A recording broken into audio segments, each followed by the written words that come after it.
लेकिन हर जगह मीटर लगा करके ये बिजली का बिल वसूलने को बनाया। और ये हमारे मुख्यमंत्री जी जो है लखनऊ वाले तमंचा न जाने कौन सी बातें करते हैं, लेकिन आज भी एक भी बिजली का कारखाना नहीं लगाया। इन्होंने बिजली का मीटर लगवा दिया, बिजली महंगी कर दी और इतनी बिजली महंगी कर दी कि जब बिल आता है तो हमारा गरीब और किसान को करंट लग जाता है और वसूली के लिए ये लोग पुलिस से एफआईआर करा करके हमारे गरीबों को पैसा देते हैं। सिंचाई मुफ्त होगी, सिंचाई के लिए पैसा नहीं देना पड़ेगा। और इसके साथ साथ कभी समाजवादियों ने अपनी माताएं बहनें जो गरीब थी उनको समाजवादी पेंशन दिया था। इस बार ये तय किया गया है कि गरीब माताएं बहनों को लखपति बनाने का काम आने वाली सरकार में, इसलिए मदद करिए, सहयोग करिए और एक एक वोट समाजवादी पार्टी को दिलवाने का काम करना है। बताओ हमारी प्रत्याशी जीतेंगे कि नहीं जीतेंगे? अपने बूथ की रक्षा करोगे? ये तो बहादुर लोग हैं, ये बहादुर लोग हैं। अगर ये बीजेपी और पुलिस के लोग आपको रोके तो वोट डालोगे कि नहीं डालोगे? हम जानते हैं कितना ये रास्ता रोकेंगे। हमारा वोट डालने वाला कार्यकर्ता अपने आप रास्ता ढूंढ करके वोट डालेगा। संविधान बचाओगे? और हमने तो देखा है कि इधर बीजेपी और बीएसपी ने अंदर ही अंदर हाथ मिला लिया। बताओ अंदर ही अंदर हाथ मिला लिया कि नहीं मिला लिया? हम अपने बहुजन समाज के लोगों से कहेंगे और प्रार्थना करेंगे कि ये लड़ाई है बाबा साहब भीमराव अम्बेडकर जी के संविधान बचाने की। आप अपना वोट खराब मत होने देना। एक एक वोट संविधान बचाने के लिए इंडिया के गठबंधन की मदद करने का काम करना है। क्या मदद करोगे आप लोग? जब इतनी तपती हुई गर्मी में आए हो आप लोग, हमें पूरा भरोसा है कि न केवल आपकी बाला चितपुर लोकसभा बल्कि हमीरपुर महोबा में अजेंद्र राजपूत जी भी लड़ रहे हैं, उनकी भी मदद करना। मदद करोगे? और फिर जब खाली हो जाओ थोड़े बहुत तो जौनपुर में भी समाजवादी पार्टी के प्रत्याशी पार्टी ने इस बार अपने किया है कि नहीं किया है? ये जो परिवारवाद वाले लोग हैं जो हम पे और आप पे कभी कभी आरोप लगाते हैं, वो आरोप इसलिए लगाते हैं कि पीडीए परिवार अब बड़ा हो गया है। तो पीडीए परिवार भारतीय जनता पार्टी को हराने जा रहा है। बताओ हमारा परिवार बड़ा हो गया कि नहीं हो गया?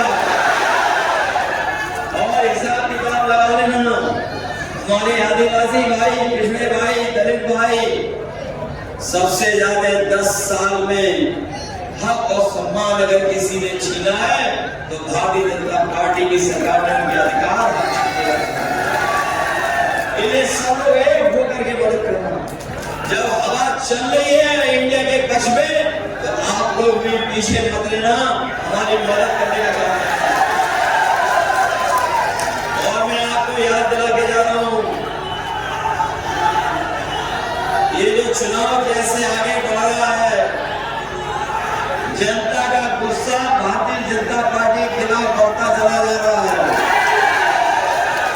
और देख लेना, यही जनता का गुस्सा 7वें चरण पर भारतीय जनता पार्टी के खिलाफ 7वें आसमान में होगा।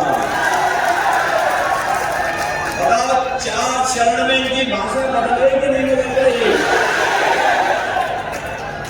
अब इन बीजेपी वालों की कोई कहानी सुनना नहीं चाहता है। बताओ इनके डायलॉग सब घिसे पिटे हैं कि नहीं है? और ये पहला दल है, पहली पार्टी है जो अपने नकारात्मक राजनीति के रास्ते में खुद ही उलझ गई है। अगर अपने नकारात्मक राजनीति करते करते उलझ गए कि नहीं उलझ गए? जैसे किसान भाइयों नौजवान साथियों, अपने भविष्य के लिए और इस प्रदेश और देश को आगे बढ़ाने के लिए इंडिया गठबंधन और समाजवादी पार्टी की मदद कर देना, यही निवेदन, यही अपील कर रहा हूँ। बुंदेलखंड के अपने गरीब और किसानों को अगर अलग से भी सुविधाएं देनी पड़ेगी, अलग से भी इनकी मदद करनी पड़ेगी, तो हम लोग गरीबों की और किसानों की और खासकर अपने बुंदेलखंड के लोगों की मदद करेंगे, जिससे हमारा आप सबका बहुत बहुत धन्यवाद इस ऐतिहासिक कार्यक्रम के लिए, इस शानदार कार्यक्रम के लिए। मैं आप सबको धन्यवाद से लेकर के किसी को नहीं छोड़ा, सबके वैक्सीन लगवा दिया। और आज वैक्सीन वाली कंपनी कह रही है कि जो वैक्सीन लगी है हम इस वैक्सीन को वापस ले लेंगे। बताओ, हमें कोई बता दे जो शरीर में वैक्सीन चली गई उसको वापस कैसे निकालेंगे? बताओ, निकाल सकते हैं क्या वापस? और सुनने में आया है यह जो वैक्सीन लगी है बिना चेकिंग के जिन्होंने वैक्सीन लगवा दी उससे कई लोगों को जान का खतरा पैदा हो गया है। जान का खतरा, एक तरफ तो ये जान का खतरा पैदा कर रहे हैं, दूसरे हमारे बाबा साहब भीमराव अम्बेडकर जी का दिया हुआ संविधान उसमें तो भी खतरा पैदा कर दिया है। ये लोग संविधान बदलना चाहते हैं, इसलिए आप लोग सावधान होना इस चुनाव में। इन भाजपाइयों ने जो जो वादा किया था, मुझे याद है देश के प्रधानमंत्री जी ने कहा जब 2022 का चुनाव था कि हम जैसे ही सरकार बनेगी 15 दिन के अंदर अन्ना जानवरों की समस्या का समाधान कर देंगे। बताओ, हमारे किसान भाइयों, गांव के रहने वाले नौजवान साथियों, 2022 से लेकर के 2024 हो गया है, करोड़ों रुपया इस योजना में खा गई भारतीय जनता पार्टी। जो पैसा किसानों के खेतों के लिए आया था इस भारतीय जनता पार्टी के लोगों ने अपनी जेब में रख लिया। अन्ना पशुओं के जानवरों की समस्या का समाधान नहीं किया इन्होंने। हमारे खेत भी सुरक्षित नहीं है और अक्सर हमें सुनने को मिलता है कि कोई सड़क से जा रहा था, एक्सीडेंट हो गया, जान चली गई। कोई खेत देखने गया था, वहां जानवर से